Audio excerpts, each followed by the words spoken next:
In your opinion, which was one of the most crucial moments during your tenure as Secretary of State? Well, I think it was, I have to say, it was a fabulous time. I loved every minute of it, and it was, I love foreign policy, so you can just imagine it was like being in the candy store. Every day, something fascinating and terrific happened, and some of the things were difficult, and some of the things were fun, and just a pleasure to have it happen.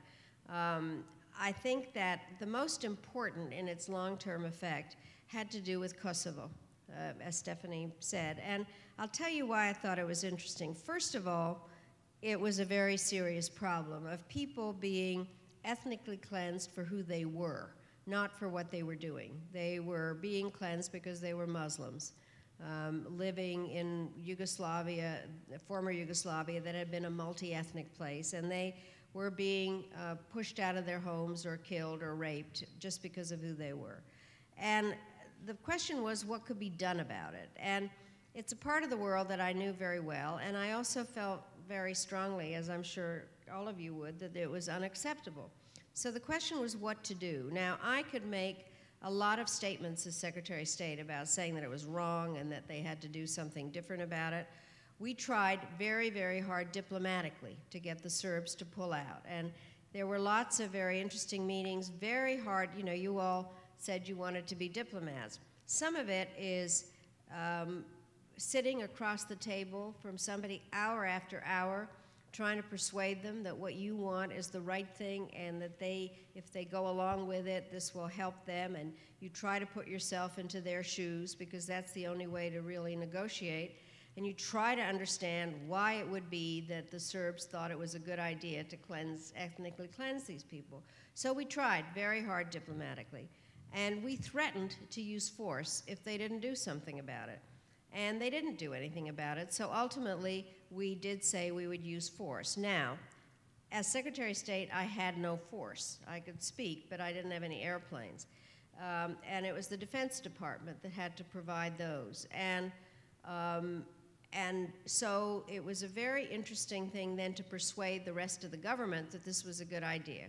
The reason that I was able to persuade them was that President Clinton believed in what I was saying. So ultimately, we did in fact use force. And then, because things happened, what happened was the first days of the whole military campaign did not turn out the way we thought it should. The weather was bad. The Serbs put out decoys, and so we didn't hit the right things. And then I came in one morning, and my executive assistant said, "Sit down." And I said, "Why?" He said, "Just sit down." He said, "We have just bombed the Chinese embassy by mistake." And so things turned out badly in those first days, and they started calling it Madeleine's War. And people were saying I'd made a terrible mistake. And why had I persuaded anybody that this was the right thing to do? And then it turned around, and we won, and then they called it other things. And then what happened was that when I go to Kosovo now, there's a whole generation of little girls whose first name is Madeleine. So I feel really good about that. Okay, you have several dragonfly pins you wore when you wanted your adversaries to wonder what was on your mind. I was wondering if this is a helpful tactic, and what were some of those situations? Well, the whole pin thing started in the following way, which was, I clearly do like jewelry, but what happened was there would have been no book, and none of this would have happened if it hadn't been for Saddam Hussein.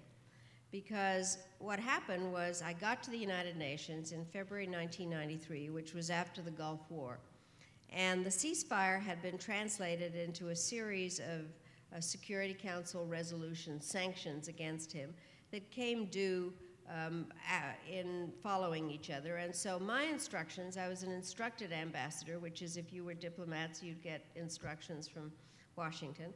And my instructions were to say perfectly terrible things about Saddam Hussein all the time. And he deserved it because he had invaded another country. And so he didn't like it much. So all of a sudden a poem appeared in the papers in Baghdad comparing me to many different things. And among them was an unparalleled serpent. And so I happened to have a snake pin, and I wore it whenever we were talking about Iraq. And so I think you've all seen pictures of where the ambassadors come out of the Security Council meeting and they go talk to the press. So all of a sudden, a camera zoomed in and said, "Why are you wearing that snake pin?" And I said, "Because Saddam Hussein called me an unparalleled serpent." And then I thought, well, this is fun. So I went out and I did buy a lot of pins that would reflect my moods. And so in the Security Council, people would say, "Well, what are we going to do today?" And if I was in a good mood and things were going to go well, I'd wear flowers and butterflies and balloons. And on bad days, I wore a variety of bugs and carnivorous animals. And so then I'd say to people, "Read my pins." And that's how it started. And people actually did begin to. And they would figure out, for instance, and if you've seen this already, what happened was that I had a pin that looked like an arrow. It was an arrow, actually. And I was negotiating the anti-ballistic missile treaty with the Russians. And the Russian foreign minister said, "So is that one of your missile interceptors?" And I said, "Yes, and we make them very small, and it's time to negotiate." So they really did notice. When you visited North Korea, what words did you exchange with President Kim Jong-il? And I've heard that he asked for your email address. Did he ever establish contact with you? No. Well, let me just, the short answer is no, he didn't. But what is interesting, and the whole North Korean issue is a very interesting kind of diplomatic lesson. We don't have any diplomats in North Korea. We don't have diplomatic relations with them. And we had a very bad history all along with them, but when the Clinton administration began, the North Koreans decided that they would pull out of the Non-Proliferation Treaty, and we were trying to figure out how to get them back in. We had a lot of different attempts at negotiating. Our diplomats worked very hard, but we weren't getting very far. And towards the end of the Clinton administration, the number 2 guy, Vice Marshal Cho, came to the United States, and we were in the Oval Office, and he gave President Clinton, in a red binder, an invitation that he should come to North Korea. And President Clinton did the right thing by saying, "Well, you know, I might go at some point, but I first have to send my Secretary of State. We have to do some kind of preparations." They weren't real happy about that, but we didn't know what was going to happen there, because normally when a Secretary of State travels, the embassy there sets up the appointments and meets you at the airport and takes care of all the details, but we didn't have any of that. And so I had no idea what was really going to happen and whether I'd even get to see Kim Jong-il. Now, we had not really good intelligence on him. They said that he was crazy. And I, before that, met with President Kim Dae-jung of South Korea, and he said he's not crazy. You really can have a discussion with him. And so what happened was that they put us into one of their guest houses, which meant that they could listen to everything that we had to say.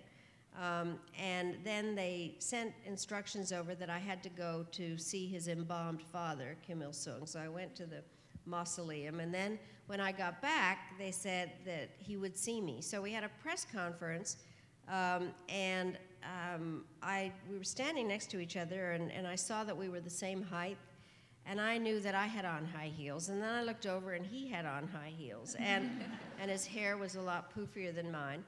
But we started talking later. We had a number of meetings. He's actually very smart, and really negotiated and explained things very well. What was interesting about him was that he knew a lot about America. We had learned one thing about him, was that he liked Michael Jordan, and so I took over a basketball that Michael Jordan had autographed. But he knew everything about our Oscar picks, everything, and a lot of movie stuff, and he said he had a computer, so I gave him my email address, but he never did get in touch with me.